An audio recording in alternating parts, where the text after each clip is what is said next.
মৰমৰ ছাত্ৰ-ছাত্ৰীসকল, আজি আমি শিকিবলৈ লৈছো শংকৰদেৱ শিশু বিদ্যা নিকেতনৰ ৫ম শ্ৰেণীৰ অনুশীলনী 1A। ১ নম্বৰ আছে ২০৪ৰে লিখিব পৰা আটাইতকৈ সৰু আৰু আটাইতকৈ ডাঙৰ সংখ্যা কি? মানে এই তিনিটা অংক আছে ২০ আৰু ৪ এই তিনিটা অংকৰে লিখিব পৰা আটাইতকৈ সৰু আৰু আটাইতকৈ ডাঙৰ সংখ্যাটো লাগে। তিনিটা অংক বিশিষ্ট হৈছে। যদি আমি ধৰা হল মানে যদি আমি সৰুৰ পৰা ডাঙৰলৈ লিখো তেতিয়া আমি কি সংখ্যা পাওঁ? আটাইতকৈ সৰু সংখ্যাটো পাওঁ। আৰু যদি আটাইতকৈ ডাঙৰ সংখ্যা ওলাব দিয়ে তেতিয়া আমি কিহৰ পৰা লিখিম? ডাঙৰৰ পৰা সৰুলৈকে লিখিম। এতিয়া আমি সৰুৰ পৰা ডাঙৰলৈকে লিখিম। কেনেকৈ পাম? 0 তাৰপিছত 2 তাৰপিছত 4। এইটো সংখ্যা লিখিলে কেইটা অংক বিশিষ্ট সংখ্যা হ'ব? দুটা অংক বিশিষ্ট সংখ্যা হ'ব। কাৰণ যিকোনো সংখ্যাৰ আগত শূন্যৰ কোনো মান নাথাকে, হৈছে শূন্যৰ কোনো মান নাথাকে। তেতিয়া 24 হ'ব। 24 হলে দুটা অংক বিশিষ্টহে সংখ্যা হ'ব। কিন্তু আমাৰ অংক কেইটা আছে? তিনিটা আছে। গতিকে সংখ্যাটো কেইটা অংক বিশিষ্ট হ'ব লাগিব? তিনিটা অংক বিশিষ্ট সংখ্যা হ'ব লাগিব। গতিকে আমি কি কৰিম?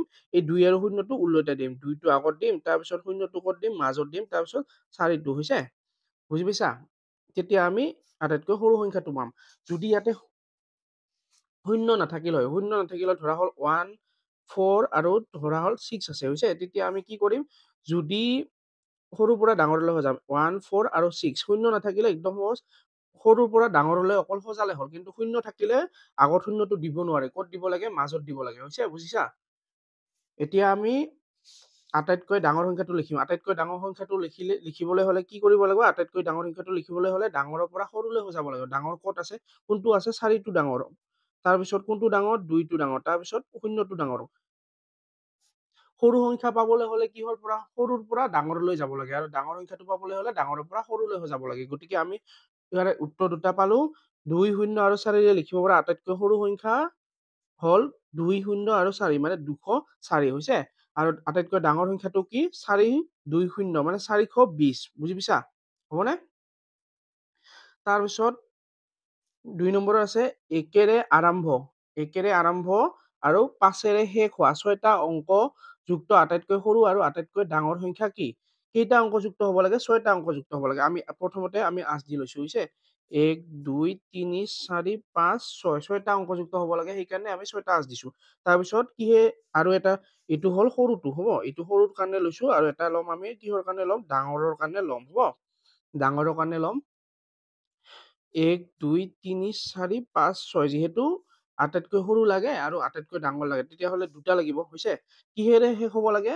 আৰম্ভ হ'ব লাগে একেৰে। আৰম্ভ হ'ব লাগে দুটা সংখ্যাই কিহেৰে?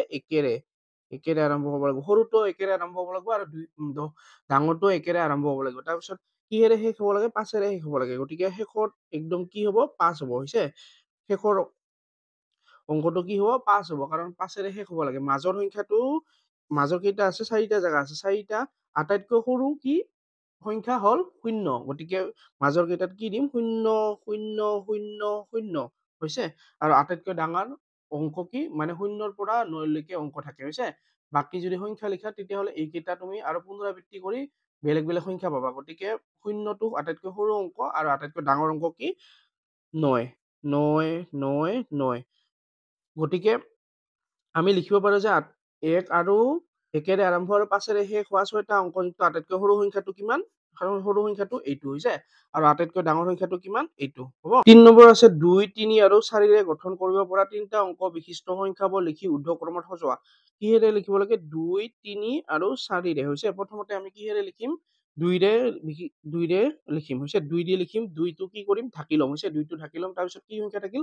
3 আৰু ইফালে 4। এতিয়া 2টো আকৌ এবাৰ লিখিম। তাৰপিছত কি সংখ্যা লিখিম? 3 আৰু 4টো উল্টাই দিম। 3 এবাৰ 4 হ'ব, এবাৰ 3 হ'ব, হৈছে? তাৰপিছত 2টো গ'ল, 2ৰে লিখিলো। এবাৰ কি আহিব? 2ৰ পিছত 3 আহিব, হৈছে? 3ৰে লিখিম। 3ৰে লিখিলো। এবাৰ কি পাম? 2 পাম আৰু এবাৰ 4 পাম। 2 আৰু 4। তাৰপিছত 3ৰে লিখিম আৰু কি কৰিম? এই 2 আৰু 4টো উল্টাই দিম। 4 আৰু 2 হ'ব, হৈছে? তাৰপিছত 2 গ'ল, 3 গ'ল, এবাৰ কি আহিব? 4 আহিব। 4টো লিখিলো, 4টো ঢাকি দিলো। কি থাকিল? 2 আৰু 3 2 3। তাৰপিছত 4টো লিখিলো, 3 আৰু 2, মানে এইটো উল্টাই দি এইটো পাইছো, হৈছে? এতিয়া সংখ্যা কেইটা আমি পালো?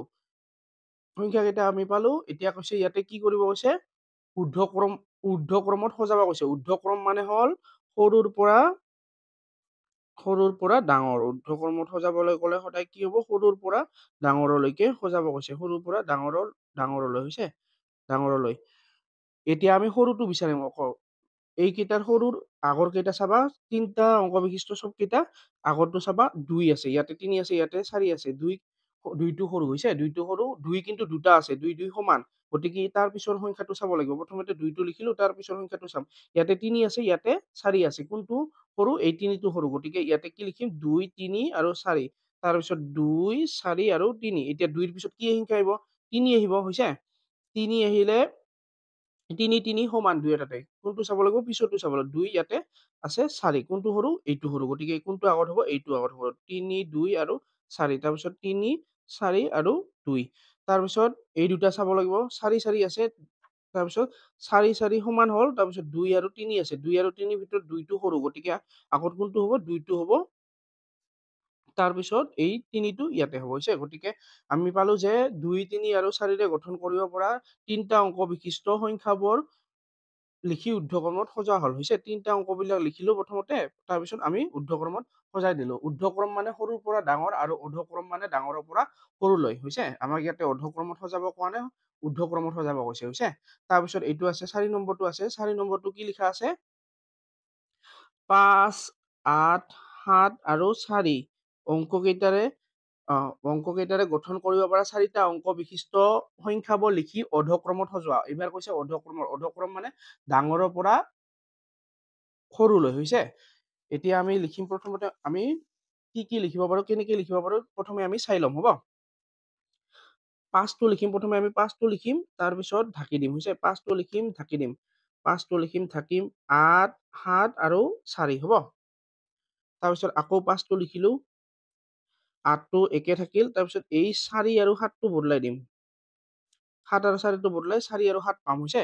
তাৰপিছত 5টো আগতে লিখাই আছে, এতিয়া 8টো এবাৰ লিখিলো, এইবাৰ 8টো ঢাকি 8টো লিখিছো, তাৰপিছত এইবাৰ কি লিখিম? 7টো লিখিম, 7 লিখি পিনে কি বাকী থাকিব? 5 আৰু 7টো লিখাই আছে ইয়াতে, হয় নে নহয়? কি থাকিব? 8 আৰু 4 বাকী থাকিব, 8 আৰু 4, তাৰপিছত কি থাকিব? 5 আৰু 7টো আছে, 4 আৰু 8 হ'ব, মানে এইটো বদলাই দিম, হৈছে? তাৰপিছত এবাৰ 8 গ'ল, তাৰপিছত 7 গ'ল, এইবাৰ কি আহিব? 4 আহিব, 5ৰ পিছত কি আহিব? 4 আহিব, 5ৰ পিছত 4 আহিব, 5ৰ পিছত 4 আহিলে কি বাকী থাকিব? 8 আৰু 7 বাকী থাকিব, তাৰপিছত 5 4 7 8, হৈছে?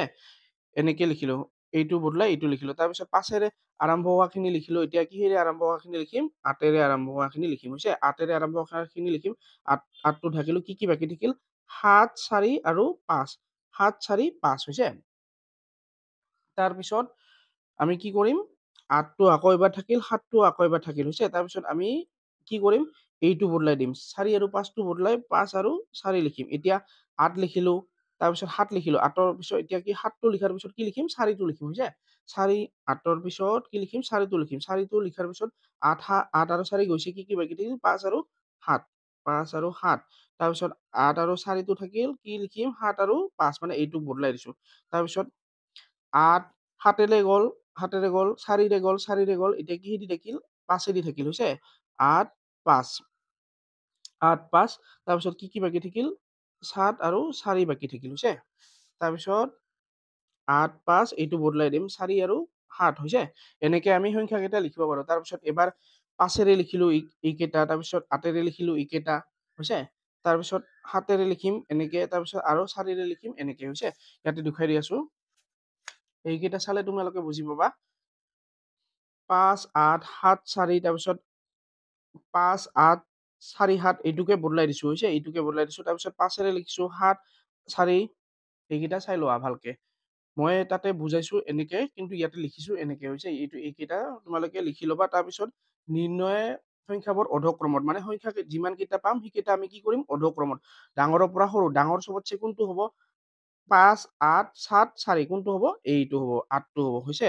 চবতছে ডাঙৰ 8 থকা বিলাক হ'ব, 8 থকা বিলাকৰ কোনবিলাক হ'ব? এই 7 থকা বিলাক হ'ব। 7 দুটা পালো, 7 দুটা পালো, তেতিয়া কোনটো চাব লাগিব? এইটো চাব লাগিব, পিছৰ সংখ্যাটো। 4 আৰু 5 আছে, কোনটো ডাঙৰ? 5টো ডাঙৰ, গতিকে কোনটো আগত হ'ব? 5টো আগত হ'ব, হৈছে? তাৰপিছত কোনটো হ'ব? 4টো আগত, 4টো হ'ব। তাৰপিছত 8 7 গ'ল, 8 7ৰ পিছত কি আহিব? 8 5 আহিব, কাৰণ 8 7ৰ পিছত 8 5টো সৰু, হৈছে? 8 5টো চাম, 8 5 আছে দুটাতে, কোনটো চাব লাগিব? ডাঙৰটো চাব লাগিব। 7টো ডাঙৰ, গতিকে আমি কোনটো লিখিম? 7টো আগত লিখিম, তাৰপিছত 4টো লিখিম, তাৰপিছত এইটো লিখিম, হৈছে?